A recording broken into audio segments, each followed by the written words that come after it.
સમાજમાં એક સારો પ્રેરણાદાયી સંદેશ મળે તેવા હેતુથી શ્રી ખોડલધામ ટ્રસ્ટ કાગવડ દ્વારા વૈદિક લગ્નની અનોખી પહેલ કરવામાં આવી છે। એ અંતર્ગત આજરોજ બોજલરામ ઉત્કર્ષ ભવન ખાતે ક્લાસ 1 અને ક્લાસ 3 જેવા સરકારી અધિકારી વૈદિક વિધિથી લગ્નના પવિત્ર બંધને બંધાઈને લગ્નમાં દેખાદેખી અને ખોટા ખર્ચ કરતા દરેક સમાજને અલગ જ સંદેશ આપ્યો છે। આ પ્રસંગે રાજકોટના ધારાસભ્ય શ્રી રમેશભાઈ ટીલાળા તેમજ ખોડલધામના ટ્રસ્ટીઓ સહિતના મહાનુભાવો ઉપસ્થિત રહ્યા હતા। અહેવાલ ગિરિરાજસિંહ રાણા। મિત્રો નમસ્કાર।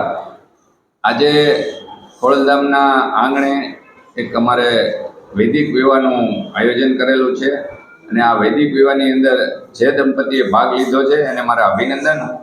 સાથે સાથે એ દંપતી મને જણાવતા આનંદ થાય છે કે એ દંપતી ક્લાસ 2 ઓફિસર સરકારી નોકરી કરે છે અને આમાં ભાગ લીધો છે।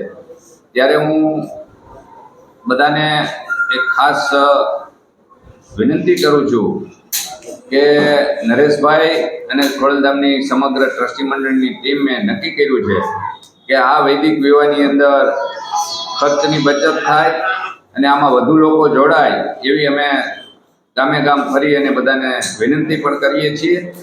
અને જે કાંઈ અત્યારે આ હરીફાઈનો સમય છે એટલે એમાં ખોટી દેખાદેખી ન થાય, વધુ લોકો આમાં લાભ લે।